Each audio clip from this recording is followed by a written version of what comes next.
Le soleil d'été pèse lourd sur Marseille, enveloppant la ville d'une lumière blanche qui danse sur les pierres anciennes du palais de justice. Dans l'air chaud du matin, les bancs du tribunal attendent, silencieux, une nouvelle audience. Eux qui ressemblent à toutes les autres mais laissent dans l'air une tension qu'on sent à peine entrer. Tout semble figé dans l'attente, chaque murmure semblant repousser un peu plus le temps à venir. C'est à ce moment-là que Lionel Dubois franchit les portes, le chapeau usé, serré entre les mains, marchant d'un pas tranquille mais rempli de cette retenue discrète que la vie lui a apprise. Il avance ainsi avec la sérénité de ceux qui ont supporté le regard des autres pendant bien trop d'années. Dès que Lionel apparaît, beaucoup détournent à peine les yeux, mais les regards qui s'attardent en disent déjà long. Ici, personne ne s'attend à ce que justice soit rendue à un homme comme lui. Au contraire, le verdict semble écrit dans la posture raide de certains avocats, ou dans la manière dont les secrétaires échangent des mots rapides sans jamais sourire vraiment. À cet instant, la salle tout entière paraît peser sur ses épaules, comme si la mémoire de toutes les générations invisibles marchait à ses côtés. Aucun mot n'a encore été prononcé, mais les chuchotements et les soupirs trahissent déjà la certitude silencieuse du résultat. Lionel sent les dalles fraîches sous ses pieds. Chacune réveille un souvenir, parfois doux, souvent douloureux, rappelant les années où on lui a demandé de se taire, de rester discret, de ne surtout pas faire de vagues.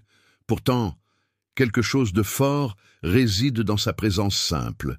Il ne baisse pas les yeux, même devant ce juge que tout le monde semble craindre. Son regard à lui n'attaque personne, mais résiste calmement, comme savent le faire ceux qui ont appris à tenir debout, malgré la tempête. Derrière chaque ride de son visage se cachent les traces des luttes passées, signes de courage, mais aussi de toutes les injustices supportées sans bruit. Et alors qu'il prend place, les voix se font plus basses, mais Lionel tient bon. Il sait, malgré tout, que son histoire mérite d'être écoutée, et que même silencieuse, sa dignité est une tempête sur le point d'éclater. Sur le banc des accusés, Lionel est bel et bien seul. Pas un ami à ses côtés, pas d'avocat pour plaider sa cause. Même l'air qu'il respire semble plus épais, ici, loin de la lumière rassurante de son quartier du Panier. Il n'a pour lui ni promesse, ni stratégie, seulement la vérité. Cette vérité qu'il porte depuis si longtemps qu'elle s'est incrustée en lui, même au prix des blessures qui ne guérissent pas. Son histoire est simple, transparente, mais aussi maladroitement lourde dans ce lieu où la plupart pensent déjà savoir ce qui va se passer. Le silence qui précède l'audience est ponctué de quelques toux, de mouvements légers sur les banques du fond. Personne n'ose soutenir longtemps le regard de Lionel, mais tout le monde s'arrange pour observer du coin de l'œil. Il y a dans l'air une impression gênante que s'asseoir seul, là, face à un tribunal comme celui de Marseille, c'est défier une règle tacite. On chuchote à mi-voix, on suppose qu'il ne sait pas à quoi il s'expose. Pour beaucoup dans la salle, sa simple présence, sans défenseur ni escorte, paraît surréaliste, comme si l'histoire était déjà finie, avant même de commencer. Mais Lionel ne vacille pas. Il relève la tête et observe calmement la salle. Il n'a plus rien à perdre, il en a vu d'autres. Il reste digne, refusant de baisser la tête devant ceux qui voudraient le voir disparaître sous le poids de la honte ou de la peur. Il sait, avant même que le juge ne prenne la parole, que le résultat ne sera pas une surprise. On pèse déjà sa faute, pas vraiment sur la base des faits, mais parce qu'il dérange, parce que sa vie, tranquille et sans éclat, fait tache dans cet univers d'apparence figée. C'est un exil silencieux auquel il est confronté, venant non seulement du tribunal, mais même de certains spectateurs.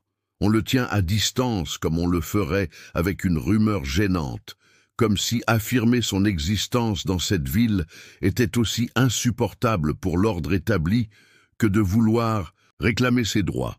Pourtant, il n'en montre rien. À cet instant, Lionel devient le symbole de tous ceux qu'on préfère oublier. la preuve que vivre debout est encore possible, malgré le regard qui juge et la sentence qu'on devine déjà écrite dans les coins froids de la salle. Quand la sentence tombe, implacable et sans surprise, la voix du juge n'est qu'un bourdonnement dans l'écho de la salle. 30 jours. 30 jours à ajouter à toutes les histoires chargées de petites défaites que Lionel traîne depuis toujours, tel un sac un peu trop lourd. Sur son visage, aucun sursaut. Il encaisse ça comme on encaisse la pluie sur le vieux port, les jours où le Mistral brûle le visage des pêcheurs. Pourtant, dans cette acceptation, calme, il y a une fierté étrange, celle de rester digne même quand tout semble vouloir vous faire plier. À ce moment précis, Lionel regarde le greffier, puis le juge. Il lève la main avec lenteur et demande d'une voix forte, s'il peut, « passer un coup de fil ». Ce n'est pas vraiment une demande, plutôt une formalité. Les gardiens s'échangent un regard, pas habitués à cette politesse soudaine qui semble trop douce pour l'endroit. On fait signe d'un hochement de tête et Lionel se lève alors, sans précipitation, traversant la salle où chacun retient sa respiration. On lui indique un vieux combiné gris posé dans un coin à côté d'un bureau, témoin silencieux de dizaines d'appels pressés ou éplorés. Lorsque Lionel saisit le combiné, le plastique paraît glacial, presque hostile. Il compose le numéro lentement, chacun de ses gestes observés par toute la salle. Quelques chuchotements s'élèvent à peine, vite étouffés par la curiosité générale. Sa voix n'est qu'un souffle, tandis qu'il prononce la phrase qu'il a sans doute répétée 1000 fois dans sa tête depuis le début de cette journée. C'est le moment, ramenez-les. Rien de plus. Des mots comme une énigme, lancés dans le vide, mais qui pèsent lourd, comme si la routine épaisse du tribunal venait soudainement de se fissurer. Quelques secondes de silence suivent l'appel. Des regards se croisent, certains cherchant à deviner la signification de cette consigne. On sent qu'un événement inattendu couve quelque part, un genre de perturbation dans l'ordre si bien huilé des procédures. Lionel, lui, repose tranquillement l'appareil, les yeux fixés devant lui. Le murmure recommence, moins sûr de lui, pendant qu'une tension nouvelle flotte dans l'air poussiéreux du palais de justice. À cet instant, quelque chose a changé, comme si le simple fait de douter de l'équilibre du pouvoir ouvrait enfin une véritable brèche dans cette autorité qu'on croyait inébranlable. La chaleur continue de s'accumuler, transformant peu à peu l'air du tribunal en une masse épaisse, presque irrespirable. On sent que le silence a changé de nature. Il n'est plus seulement un creux entre deux phrases ou deux jugements, mais devient presque une entité à part entière, qui prend de la place jusque dans les recoins de la salle. Personne n'ose briser cette tension. Tout le monde guette, comme si l'on sentait que quelque chose d'important était en train de se passer, tout juste dissimulé sous la routine des gestes officiels.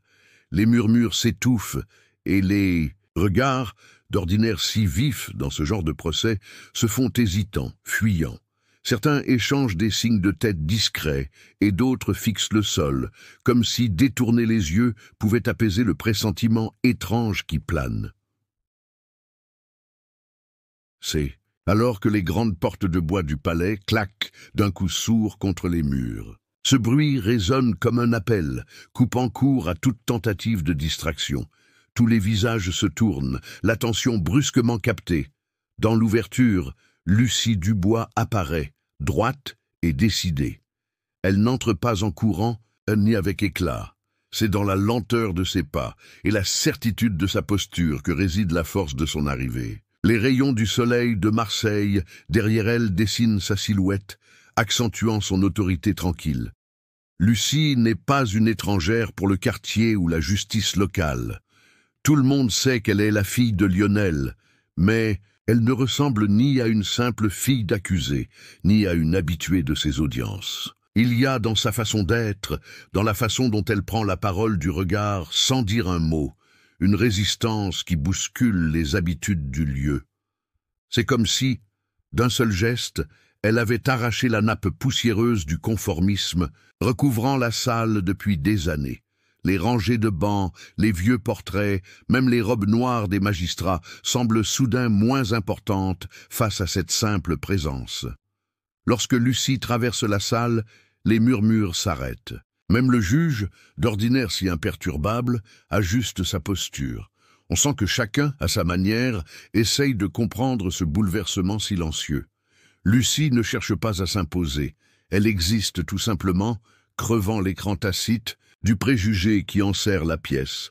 À cet instant, Marseille n'est plus seulement un décor de carte postale, mais redevient une ville où tout, même la justice, peut changer de visage.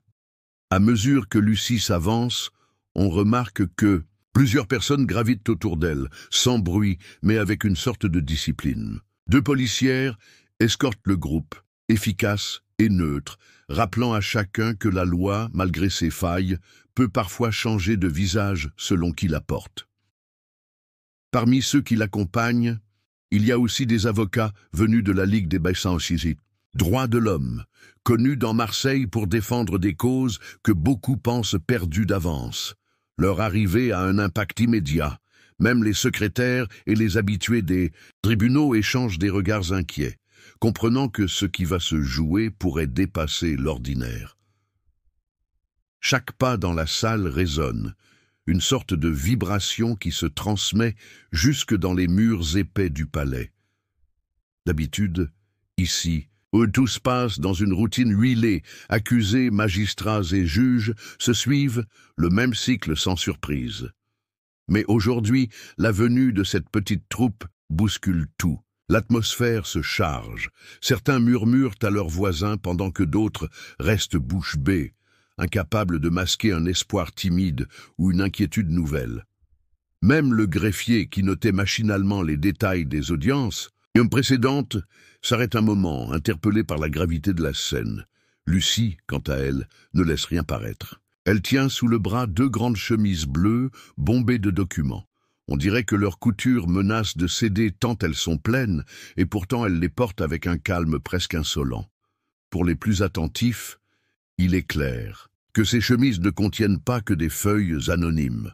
Ce sont les traces d'une histoire, la mémoire d'une famille et le témoignage d'un quartier tout entier, rassemblé patiemment pour ce jour précis. On sent dans sa posture la certitude qu'elle n'agit pas seule, que derrière chaque mot à venir, il y a des générations silencieuses qui attendent enfin d'être écoutées. Au fil des minutes, la tension monte. Les avocats ajustent discrètement leurs robes, feuilletant déjà les premiers dossiers préparés depuis des semaines. Dans cette salle jadis si froide, une énergie nouvelle circule, faite de crainte et de promesses en même temps. Tout le monde comprend instinctivement, sans qu'aucun discours n'ait besoin d'être prononcé. Les fondations du tribunal, et peut-être de la ville entière, vont maintenant être éprouvées d'une manière qu'on n'a pas vue depuis longtemps. Soudain, dans cette atmosphère épaisse où chaque souffle semble compter, Lucie s'avance au centre de la pièce, ses yeux plantés droit devant elle. Sa voix ne tremble pas. Elle s'adresse au juge avec le respect qu'on doit à la fonction, mais aussi la détermination de quelqu'un qui ne veut plus reculer. Elle pose calmement sur la table les chemises pleines à craquer, ouvre la première et commence à disposer les papiers face au magistrat. Sa démonstration est précise, presque mathématique. Elle montre le titre de propriété original de Lionel, puis enchaîne avec des reçus, des actes notariés, des courriers d'huissier datant de plus de 20 ans, et enfin des témoignages écrits des anciens du quartier. Tout concorde, tout s'imbrique. Le bruit souple des dossiers qu'elle fait glisser sur la table fait lentement taire la salle. C'est discret, mais c'est tout ce qu'il faut pour rappeler à chacun l'importance du moment. Lucie explique où étaient les documents, détaille le parcours traversé pour les retrouver, cite des références et des interlocuteurs croisés lors de cette longue recherche. Les avocats de la Ligue des droits de l'homme ponctuent parfois, précisant la valeur juridique de chaque pièce. Ce n'est pas de la rhétorique, c'est la réalité toute nue, couchée sur papier, qui défie la facilité des préjugés et les automatismes injustes. Pendant que Lucie parle, on sent que personne ne bouge vraiment. Même les conseillers, d'habitude si affairés, restent figés sur leurs chaises. Quelques spectateurs se penchent, tendant l'oreille, les yeux grands ouverts. Pour Lionel, Chaque signature retrouvée, chaque tampon officiel posé là des années auparavant est comme une petite partie de son histoire qui lui revient enfin. Des souvenirs, longtemps recouverts par l'oubli organisé, reprennent leur place un par un sous le regard attentif du juge. L'instant est suspendu, chaque feuille tournée faisant monter la tension. Dans ce silence épais, chacun comprend qu'il ne s'agit plus simplement d'un banal conflit, mais de la réparation, d'un pan entier de dignité. Le juge, prenant les documents un à un, relit lentement, le teint grave. L'émotion monte pour Lionel, qui garde la tête haute, mais laisse passer dans son regard une lueur nouvelle, timide. Dans la salle, le malaise coudoie l'espoir. On sent que l'équilibre des forces vacille, que l'injustice n'a plus le dernier mot. Maître Gérard Lefebvre, le juge à la barbe poivre et sel, n'est pas homme à se laisser ébranler. On le connaît à Marseille pour son sérieux, parfois un peu sec, et sa fidélité presque aveugle au code. À mesure que Lucie expose ses preuves, on voit sur son visage une crispation contenue. Il redresse ses lunettes, feuillette rageusement les pièces que les avocats déposent devant lui et, au lieu de saisir la portée humaine de ce qui lui est présenté, il se retranche derrière le formalisme. Il manque les signatures au bas, de la 3e page, souffle-t-il, et ce courrier ne respecte pas la procédure de notification. Sa voix sèche claque comme un rappel à l'ordre, cherchant des failles, là où l'intention première est évidente. Ces remarques, nombreuses, étalent toute l'autorité antique du tribunal. Gérard égrène les articles et les références de loi comme autant de boucliers, ignorant ce que chaque document apporte de vivant. Tous comprennent qu'il ne lutte pas seulement contre Lucie et Lionel. Il défend surtout un pan entier de tradition, une manière de rendre la justice qu'on pensait inébranlable. Son attitude ne tient plus tant de la neutralité que de la protection d'un héritage, presque comme s'il craignait qu'un précédent change à jamais l'équilibre de la justice locale. Mais à chaque objection, à chaque froideur opposée, aux preuves concrètes, la tension monte dans la salle. Les brèches se creusent entre l'ancien et le nouveau, entre la loi figée et le droit vécu. Certains dans le public, d'abord passifs, commencent à soutenir Lionel et Lucie d'un regard ou d'un mouvement de tête. On sent une fissure qui s'élargit dans la confiance aveugle portée jusqu'alors au tribunal. Les avocates de la Ligue ne lâchent rien, ripostant avec calme et précision, chaque argument du juge devenant l'occasion de rappeler qu'une loi, aussi rigide soit-elle, ne peut effacer une vie. Peu à peu, le tribunal change d'atmosphère. Le ton mécanique du procès laisse place à un affrontement réel, vital. L'existence de Lionel, niée pendant des années, vacille encore au bord du gouffre, retenant pourtant le fil ténu de l'espoir. Entre l'orgueil blessé du pouvoir et la simple exigence d'être reconnu pleinement, le temps du compromis est terminé. Alors que la confrontation entre le juge Gérard Lefebvre et l'équipe de Lucie, soutenue par Lionel, atteignait son paroxysme, tout le monde s'attendait à ce que la procureure, Élise Morel, suive docilement le protocole. Elle, d'habitude si sûre d'elle, restait jusque-là en retrait, le regard fixé sur ses notes, attentive à chaque détail, sans jamais dévoiler ses intentions. Mais ce jour-là, quelque chose croise son regard dans la salle, une hésitation, puis un mélange de doute et d'envie de justice qui remonte lentement à la surface. Pendant un instant, le silence retombe, plus lourd que jamais, presque gênant. Les arguments s'enchaînent, chacun de plus en plus tranchant, quand tout à coup Élise se lève, posant son dossier d'un geste résolu sur son banc. Ce mouvement, à peine perceptible dans l'agitation générale, arrête net les échanges. Les yeux se tournent vers elle avec surprise, car depuis des années, on la connaît inflexible, toujours du côté du respect strict des règles. Elle inspire profondément avant de traverser la salle et de venir se poster aux côtés de Lucie. Sa démarche est décidée, bien différente de la neutralité distante qu'on attendait. À haute voix, elle invoque la nécessité d'une réparation, affirme que la privation imposée à Lionel n'a plus lieu d'être à la lumière des preuves irréfutables apportées. Pour la première fois, on entend dans sa voix un mélange de regret et de colère, mais aussi une forme d'honnêteté qui bouleverse l'assemblée. Elle cite même un cas, vieux de 20 ans, où une décision précipitée avait détruit toute une famille du panier, quartier voisin. Son discours claque sur les murs, simple et vrai. Il ne s'agira pas de répéter les erreurs du passé. Le choc est visible sur tous les visages. Certaines personnes chuchotent, d'autres échangent des regards stupéfaits. Ce que personne n'attendait, c'est de voir la procureure, pilier du système, prendre fait et cause pour l'accusé. Pour Lucie, c'est un appui inespéré. Pour Lionel, c'est la première fois que l'institution semble entendre sa voix. Au lieu de rester seul face à la machine, il découvre, à cet instant précis, que même derrière les discours officiels, la justice a parfois des alliés inattendus. Dans cette salle, où l'air reste chargé d'émotions, Lionel prend enfin la parole, poussé par le soutien inattendu de la procureure Élise et la présence solide de sa fille Lucie. Sa voix au timbre grave porte calmement, mais derrière chaque mot, on sent la mémoire vive de toute une histoire.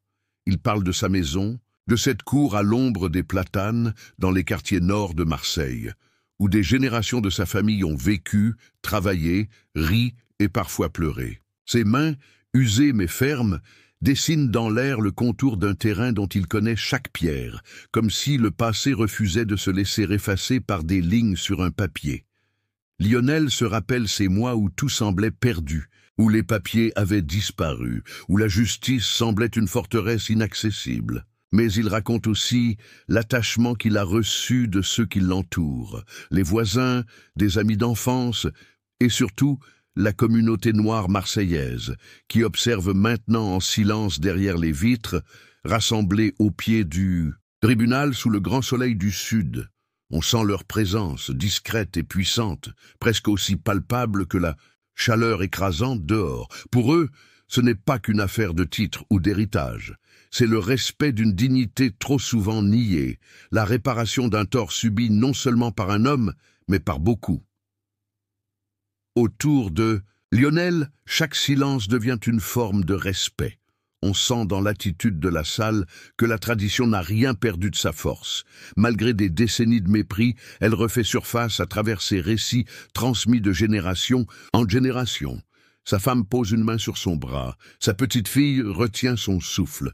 Chacun mesure la légèreté d'avoir enfin la parole et la lourdeur de tout ce qu'il faut porter pour la garder. Dans ces moments rares où la justice hésite, on voit apparaître une solidarité silencieuse. Les rêves anciens, ceux de la terre retrouvée et de la famille réunie, flottent, entêtants, dans l'air chaud. C'est comme une chanson murmurée par les anciens, venus des îles ou des cités de Marseille, qui remonte pour dire qu'aucune décision ne pourra jamais effacer le fil invisible de la mémoire. Entre chaque moment où Lionel pense avoir convaincu l'Assemblée, une gêne sourde s'impose. Il lit dans certains regards de la salle une suspicion qui blesse. Même avec toutes les preuves rassemblées, les signatures authentifiées et les papiers d'état civil qu'il agite devant eux, la défiance ne s'efface pas complètement. C'est comme si, depuis toujours, sa parole portait moins que celle, anonyme et froide, d'un tampon officiel de la mairie ou du dossier impeccable d'une grande société marseillaise. Certains jugent à voix basse, d'autres restent immobiles, mais on devine dans leurs yeux la méfiance que des générations entières ont dû affronter sans jamais pouvoir la nommer. Heureusement, Lucie, qui a longuement préparé chaque argument, ne se démonte pas. Elle sent venir les pièges, connaît le poids des habitudes et se rappelle que les belles paroles ne suffisent jamais. Alors, elle pose sur le bureau du juge de nouveaux documents, extraits bancaires, actes de naissance, attestations des anciens du quartier, même des photos jaunies montrant Lionel jeune devant cette même maison qu'on lui disputait aujourd'hui. Après chaque papier présenté, elle explique pourquoi il est là, comment il a été retrouvé, les démarches entamées parfois des mois auparavant, tout cela pour prouver que cette histoire n'est pas qu'un conflit administratif comme un autre. Cette stratégie fonctionne peu à peu, même si certains continuent de douter. Lucie fait venir à la barre une ancienne voisine de la famille, Micheline, qui raconte simplement, sans détour, avoir vu Lionel planter les platanes dans la cour il y a plus de 30 ans. Elle se souvient de la fête d'inauguration, du barbecue, improvisé des enfants jouant. Son témoignage trouble, car il parle vrai. Il montre qu'un lieu, ce n'est pas qu'un numéro de cadastre, mais une mémoire partagée, gravée dans la routine du quartier. Dans le tribunal, on sent alors comme un basculement. Chaque preuve, chaque mot honnête fissure un peu plus ce mur invisible qui séparait la vérité humaine de la vérité administrative. Les dossiers, accumulés méthodiquement par Lucie, affaiblissent à chaque instant la position de ceux qui, et par habitude ou par peur, auraient voulu refuser à Lionel le droit de retrouver sa terre. Et dans ce combat, ce sont la patience, la rigueur et la solidarité qui prennent enfin le dessus sur la distance froide des institutions. Très vite, ce qui se passe dans la salle d'audience déborde du tribunal pour gagner tout le quartier du Panier et même les rues voisines de Marseille. Des vidéos circulent sur les réseaux sociaux. On voit Lionel debout, épaulé par Lucie. On entend la voix émue de Micheline. On devine la tension dans les mots de la procureure Élise. Sur Facebook, Instagram et même WhatsApp, les habitants publient des messages de soutien, partagent des extraits de débats ou témoignent de leur propre vécu. Chacun veut donner son opinion, rappeler une anecdote, montrer qu'il a compris ce que cet homme représente. Les visages se relayent en story, les phrases de Lionel sont reprises, transformées en slogans que des jeunes et des étudiants taguent sur les murs, près de Noailles et du Vieux-Port. Lionel, qui n'a jamais cherché à être sous les projecteurs, voit soudain sa situation devenir un symbole. Des journalistes locaux débarquent devant le palais de justice, filment les files de soutien et prennent des interviews à la sortie des audiences. Il y a ceux venus des cités du Nord, ceux qui n'ont jamais osé élever la voix contre une injustice qui se reconnaissent maintenant dans le combat de Lionel. Des enfants, des parents et surtout des anciens de la communauté noire viennent, certains pour la première fois, jusqu'aux grilles du tribunal. Ils ne parlent pas tous, mais leur présence silencieuse pèse fort dans l'air. Dans ce mouvement, la solitude qu'a pu ressentir Lionel au début disparaît peu à peu, balayée par un élan collectif.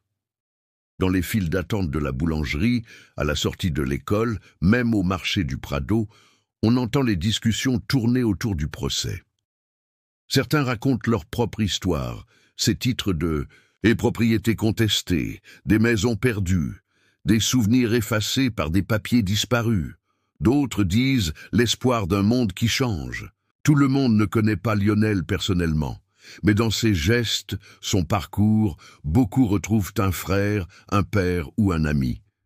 Alors, ce tribunal devient un endroit bien différent. Ce n'est plus seulement l'histoire de Lionel, il incarne maintenant la voix de dizaines de familles, d'anonymes, à qui la vérité a longtemps été refusée. Pour la première fois, la justice semble appartenir à celles et ceux qui n'avaient jamais cru pouvoir la voir leur sourire. Lorsque le verdict tombe, Lionel est absous. Les applaudissements et les embrassades ne tardent pas, la salle se remplit d'une chaleur nouvelle. Pourtant, derrière son sourire timide, Lionel sent une douleur mêlée à la victoire. La nuit tombe sur Marseille, baignant les toits du quartier, du Panier d'une lueur dorée, et le vieux père ne peut s'empêcher de s'interroger. Est-ce vraiment sa vérité qui est ressortie gagnante, ou bien l'influence indéniable de Lucie, sa fille, si confiante dans ses démarches? Il y a comme un froid dans leur relation, qui jadis ne connaissait que la bienveillance. Cette question, Lionel la promène avec lui. Elle flotte entre eux, rend la joie de la liberté moins pure, moins légère. Lucie sent ce malaise, mais ne trouve pas les mots. Leur amour filial, solide depuis toujours, est maintenant traversé par une incertitude. Ils se retrouvent un soir, assis sur le vieux banc devant la maison, dans un silence inhabituel. Lionel baisse la tête, cherche ses mots, et finit par lâcher sa peur à voix basse. « Dis-moi, Lucie, tu crois qu'on aurait gagné si tu n'étais pas restée avec moi jusqu'au bout ?» Son regard se perd sur les pavés, incapable de soutenir celui de sa fille. Lucie ne sait pas vraiment comment répondre. Elle pense à tous les dossiers, à l'énergie dépensée, à la chance de pouvoir écrire, d'avoir accès à des contacts, à des réseaux de soutien. Elle repense à tous les autres, ceux qui viennent parler au marché ou aux abords du tribunal. Lionel finit par reprendre la parole d'une voix encore plus douce. « Je pense à tous ces gens, tous ces vieux du quartier qui n'ont pas ta voix, pas ta force. Combien finissent sans rien, ni justice, ni passé, ni reconnaissance. Je me sens coupable parfois de ce qu'on a pu obtenir alors que d'autres disparaissent dans l'indifférence. » Sa réflexion laisse Lucie bouleversée. Le silence se fait lourd, mais il marque aussi une proximité nouvelle. Ils comprennent que leur victoire n'appartient pas qu'à eux. Lionel, même libre, garde en lui l'inquiétude pour ceux que la justice n'a jamais voulu voir. Ensemble, ils décident qu'il faudra faire quelque chose pour ne pas laisser ces voix muettes dans l'ombre. Sur ce banc qui a vu passer tant de saisons, Lucie reste d'abord sans voix après les paroles de son père. La brise du soir fait bouger doucement les branches des platanes, et dans ce silence, c'est à son tour de se livrer. Elle lève les yeux vers Lionel, les pupilles brillantes d'émotion, et finit par avouer ce qu'elle garde en elle depuis des années. Elle parle de ses difficultés, de ce qu'elle porte chaque jour, pas seulement côté tribunal ou formulaire, mais dans tout ce que la société impose à une femme noire qui ose s'afficher, dire non ou réclamer justice pour les siens. Lucie partage à son père que même si de l'extérieur les gens la regardent comme une avocate talentueuse, qui a réussi, comme on dit souvent, il y a bien plus que cela derrière chacun de ses pas. Pour chaque sourire affiché à la sortie d'une audience, elle cache aussi les regards en coin, les questions qu'on ne pose pas mais qui pèsent, la pression de prouver 2 fois plus et de ne rien lâcher pour ouvrir un chemin que d'autres suivront peut-être. Elle dit à Lionel qu'elle a douté souvent, que devant certains murs, elle a eu peur de plier. Mais ce qui l'a toujours maintenue droite, c'est l'image de son père, debout, jour après jour, même lorsqu'il n'y avait que l'injustice en face. La voix de Lucie est pleine de gratitude. Elle explique « Papa, la vérité c'est que si j'ai tenu, si j'ai eu la force de parler, si je suis resté aussi longtemps face au juge et à tous ces gens, c'est parce que je t'ai vu, toi, refuser de t'effacer. Toutes mes victoires, tu y es dans chacune d'elles. Ton courage, c'est ce qui m'a formé. Tu n'as peut-être pas de diplôme ou de reconnaissance extérieure, mais tu es l'exemple qui a dessiné ma vie. À chaque fois que je gagne quelque chose, c'est ta constance que je célèbre, même sans mots. » Lionel, touché, essuie une larme discrète, comprenant mieux le lien profond qui les unit. Dans ce moment de partage sincère, ils sentent que, malgré les doutes du passé, ce qu'ils bâtissent ensemble va bien plus loin qu'un simple dossier. Ils se promettent de ne pas laisser cette force disparaître, mais de la transmettre, à leur façon, à ceux qui suivront. À mesure que les jours passent, les journaux locaux et même quelques grandes chaînes nationales s'intéressent à ce qui se joue dans le quartier du Panier. Les réseaux sociaux ne désemplissent pas. Les vidéos du procès sont partagées partout. Des dessins et des poèmes circulent pour raconter l'histoire de Lionel et la bataille qu'il a menée, épaulée par Lucie. Mais plus que tout, la mémoire collective s'éveille et avec elle, les blessures profondes de toute une communauté, marseillaise certes, mais marquée par des décennies de silence imposé. Ce sont les anciens du quartier qui ressentent le plus fort le besoin d'agir. Beaucoup se connaissent depuis toujours, ayant vu famille et voisins traverser les épreuves, effacer des registres, oublier au détour d'une réforme ou d'une dispute pour un terrain. Un matin, dans le petit café en bas de la rue Caisserie, Colette, amie de Lionel depuis l'enfance, glisse l'idée d'un rassemblement silencieux. Rapidement, d'autres la relaient.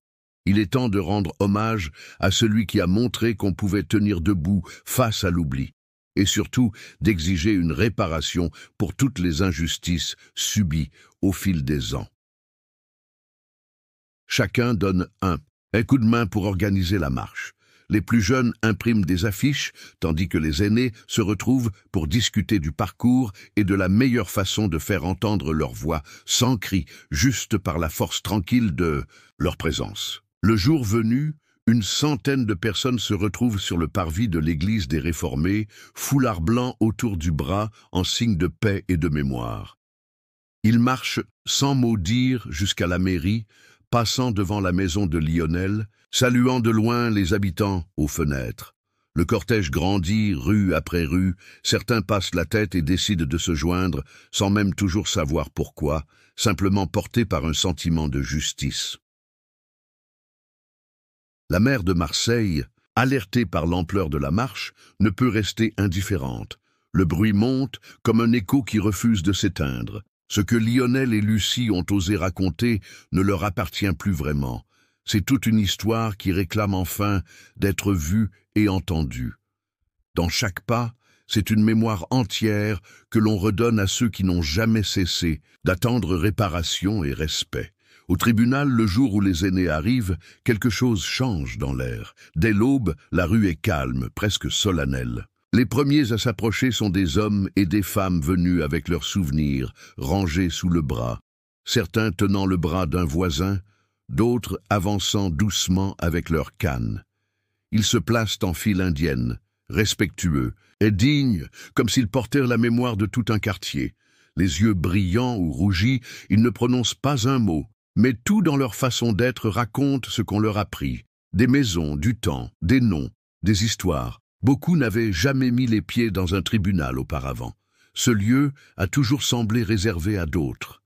Mais aujourd'hui, ils sont là, ensemble, sans colère apparente, seulement animés par la certitude que le moment est important, qu'il faut être présent pour Lionel, mais aussi pour eux-mêmes.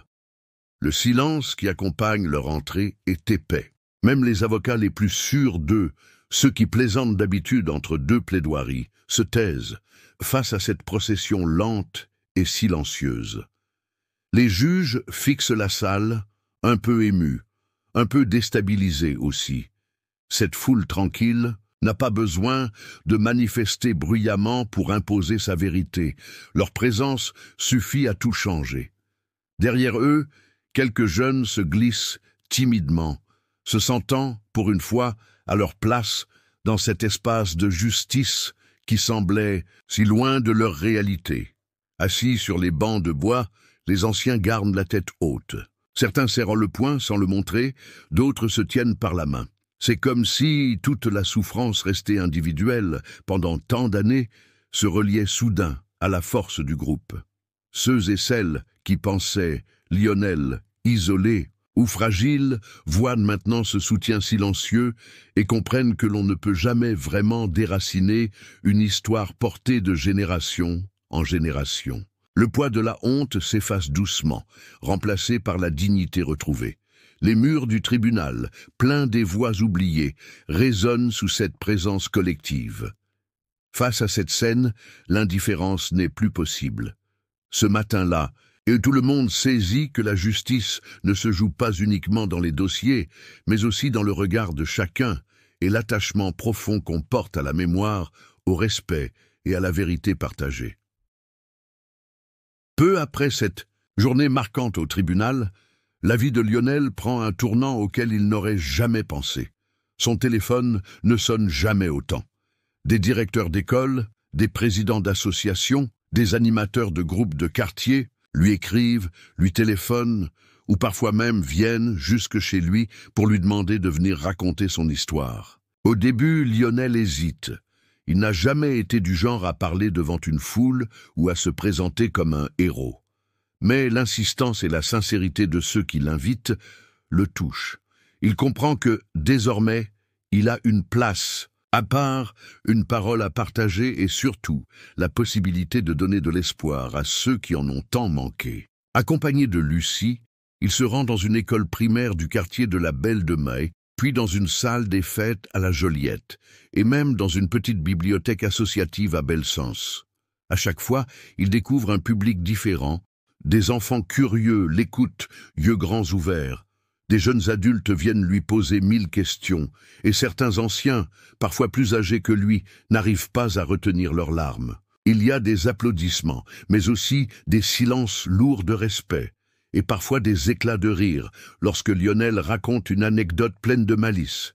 Il sent alors, petit à petit, que ce partage ne le soulage pas seulement lui, mais qu'il libère quelque chose chez les autres aussi. Après chaque rencontre, il y a toujours un moment particulier. Une jeune fille s'approche, lui serre fort la main. « Merci, monsieur, c'est pour des histoires comme la vôtre qu'on a envie de se battre. » Un garçon du lycée ouvre les bras et l'étreint, puis confie que grâce à ce récit, il hésite moins à affirmer ses origines. Lionel, touché, sent que ce rôle d'exemple s'impose à lui sans qu'il l'ait choisi.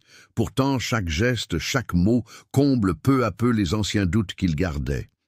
Et pendant que Lionel sème confiance autour de lui, tout Marseille semble se réveiller. De nouvelles voix montent dans les réunions publiques, les marchés, même dans les couloirs de la mairie ou dans les bus. Ce n'est plus seulement une question de justice pour Lionel. L'idée que chacun peut défendre sa mémoire et ses droits commence à infuser toute la ville. Alors que la renommée de Lionel grandit et que Marseille bruisse de cette nouvelle énergie collective, d'autres ressentent au contraire l'onde de choc de cette affaire. Paul Dupuis, le juge qui avait longtemps régné dans la salle d'audience, avec une autorité qu'on ne contestait pas, voit soudain sa position vaciller. Depuis le matin où les anciens du quartier sont entrés au tribunal et où le silence respectueux a bouleversé l'ambiance familière, Paul perçoit comme un froid autour de lui, même dans les couloirs du palais de justice qu'il connaissait par cœur. Il y a des chuchotements qu'il ne peut plus ignorer, des regards qui se détournent, ou pire encore, qui s'attardent trop longtemps, pleins d'un reproche silencieux. Là où autrefois il suffisait à Paul d'énoncer une décision d'une voix ferme pour faire taire les discussions, il sent maintenant que personne n'attend plus de miracle de sa part. Les journaux n'ont pas épargné son nom et, sur les réseaux sociaux, des jeunes s'amusent à relever le nombre de fois où ces jugements ont laissé des familles sans recours. Paul lit parfois les articles, parfois les ignore, mais tout cela finit par l'atteindre. Il commence à douter. Au fil des jours, il ne dort plus vraiment. Il repense à toutes ces années où il croyait agir pour le bien, à toutes ces histoires traitées trop vite, à tous ces visages qu'il a oubliés en refermant ses dossiers. Le souvenir du jour où il a vu Lionel et tous les anciens debout dans sa salle d'audience ne le quitte plus. Paul comprend qu'il a raté quelque chose d'essentiel, qu'il n'a pas su aller au-delà de la règle pour voir l'homme. Peu à peu, la culpabilité l'isole. Il ne va presque plus déjeuner avec ses collègues, ne participe plus aux réunions où il brillait autrefois. Sa famille voit bien qu'il s'enferme dans le silence. Un matin, Paul prend la décision qui lui semble la plus honnête. Il prépare une lettre formelle et demande à partir à la retraite plus tôt que prévu. Aucun pot d'adieu, aucune accolade, pas d'éloge sur son passage. Discrètement, il quitte le palais de justice où il avait tant cru peser sur la vie des autres, laissant derrière lui un bureau vide et un soulagement là où il s'attendait à trouver le regret. Lorsque le calme revient peu à peu dans les rues de Marseille, Lucie sent que quelque chose ne doit pas s'arrêter là. La paix retrouvée dans la vie de Lionel, même fragile, donne à tous un sentiment de victoire. Mais la jeune avocate refuse de voir l'élan collectif retomber. Un soir d'été, alors qu'ils boivent un café sur la terrasse devant leur immeuble, elle partage son idée à Lionel. « Papa, on ne peut pas laisser tout ce qu'on a vécu s'effacer comme ça. Il faut que d'autres puissent trouver soutien et voient que personne ne retombe seul face à l'administration ou à la justice. » Lucie imagine alors la création d'une association qui porterait le nom « Main dans la Mine », un lieu ouvert à tous ceux et celles qui, comme Lionel l'a fait, ont longtemps affronté seuls l'injustice ou le mépris. Évidemment, Lionel hésite d'abord. Il n'a jamais aimé être mis en avant, ni porter des responsabilités ailleurs que chez lui ou au travail. Mais Lucie insiste. Ce n'est plus seulement ta lutte. Tu représentes tous ceux qui, au fil des ans, ont été ignorés. Ensemble, nous pouvons changer quelque chose. Petit à petit, il se laisse convaincre, touché par la volonté de sa fille et les espoirs de leurs voisins. Il comprend à ce moment-là que défendre les autres donne du sens à sa propre expérience. Il commence par réunir quelques personnes du quartier, Colette, qui connaît tout le monde, Rachid, dont la mère s'est longtemps battue pour obtenir un logement décent, et Fatoumata, bien décidée à partager son histoire elle aussi. Chacun arrive avec ses questions, ses souvenirs, ses colères parfois. Les premiers échanges sont timides. Mais la confiance grandit de réunion en réunion. Bientôt, Main dans la main trouve sa place dans une petite salle prêtée par la mairie du 6e arrondissement. L'association accompagne ceux qui doivent remplir des papiers compliqués, met en relation les familles pour partager des conseils et organise des permanences juridiques avec Lucie et d'autres bénévoles. L'idée prend vie. L'espace devient un point de repère pour ceux qui n'en avaient pas. Une promesse que désormais, personne ne fera face tout seul à l'immense mécanisme de la bureaucratie ou du système judiciaire. Lionel, plus confiant, découvre qu'il n'est plus simplement un symbole, mais un acteur de ce nouveau mouvement. Au bout de plusieurs mois de mobilisation et d'efforts partagés, l'association Main dans la main organise ce qu'ils appellent très simplement la fête de la reconnaissance. C'est Lucie qui en souffle l'idée, persuadée qu'un moment solennel, même modeste, doit venir marquer cette étape dans la vie de son père et de tous ceux qui l'ont soutenu. Le choix est fait de ne pas chercher à en faire un événement en grande pompe. La mairie met à disposition la petite place ombragée devant la bibliothèque municipale, non loin des ruelles où l'histoire de Lionel et de ses voisins a débuté. Pas de drapeau, pas de décoration excessive, simplement des chaises pliantes, quelques tables avec du café, et tous les visages qu'on croise habituellement dans les marchés et les immeubles des alentours. Dès le matin, on sent l'énergie particulière sur la place. Les gens arrivent avec leurs enfants, saluent Lionel et se serrent la main comme dans une grande réunion de famille.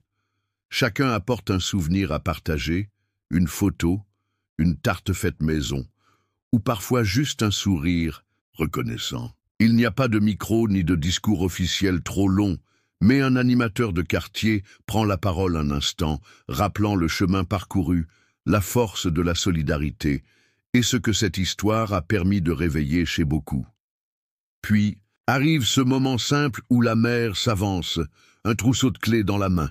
Ce ne sont pas les clés d'un trésor, ni d'un bâtiment flambant neuf, mais celles du foyer et du quartier, que Lionel n'a jamais cessé d'habiter, même lorsque l'injustice semblait l'en exclure. On lui tend ce symbole, devant Colette, Rachid, Fatoumata, Lucie et bien d'autres, et il sent la chaleur d'une reconnaissance qui avait manqué depuis tant d'années. Il tremble un peu, retient difficilement une larme, surpris par la force tranquille du geste. Autour, le silence se fait avant que les applaudissements n'éclatent. Ce moment, sans faste, porte en lui la trace d'un nouveau pacte entre ceux qui vivent là, la ville et ses habitants. L'émotion n'est plus une affaire privée, mais une onde douce qui circule, invitant chacun à croire qu'ici, désormais, chacun a droit à sa place, à sa mémoire, et surtout au respect qu'il attendait en silence. Avec le temps, le souvenir du tribunal s'estompe doucement dans l'esprit des habitants du quartier. Là où jadis la peur de l'institution pesait sur les épaules de beaucoup, ce sont maintenant les places, les ruelles et les salles associatives qui résonnent de discussions, de rires et de débats passionnés. On voit des enfants jouer à la marelle, là où autrefois les gens évitaient de s'attarder par crainte de croiser un représentant de l'administration. Les anciens partagent des histoires, sur des bancs au soleil. Des adolescents s'essayent à organiser des cafés citoyens dans la salle polyvalente, et la bibliothèque municipale accueille de plus en plus de groupes décidés à s'impliquer dans la vie du quartier. Lionel, quant à lui, garde la même discrétion qui le caractérisait avant toute cette aventure. Il ne cherche jamais à attirer l'attention ou à prendre la parole simplement pour briller.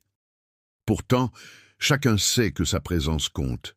Il donne le ton par son calme et sa dignité, dans chaque geste, qu'il s'agisse de saluer un voisin, d'aider à monter une table pour une réunion, ou simplement d'écouter ceux qui traversent ce qu'il a lui-même enduré. Sans discours ni slogan, sa manière d'être inspire ceux qui hésitent encore ou qui craignent de ne pas avoir leur place. Le changement ne s'est pas fait dans l'éclat tapageur d'une révolution, mais dans la constance humble de quelqu'un et qui n'a jamais renoncé. Les habitants l'ont compris, ce n'est pas la force du cri qui fait bouger le monde, mais la solidité de la vérité partagée et la ténacité d'une vie ordinaire portée avec courage. Les jeunes de la Belle de Mai parlent de Lionel à leurs parents, les anciens le citent en exemple lors des assemblées. Et l'association Main dans la main ne désemplit plus, preuve que l'élan donné par cet homme continue de porter loin. C'est ainsi que silencieusement la justice trouve un autre visage, celle d'une ville qui se relève, qui n'oublie rien du passé mais choisit de construire un avenir où chacun, à sa manière, peut ouvrir sa porte sans trembler. Le parcours de Lionel n'offre pas de recette miracle, mais il laisse derrière lui une invitation puissante.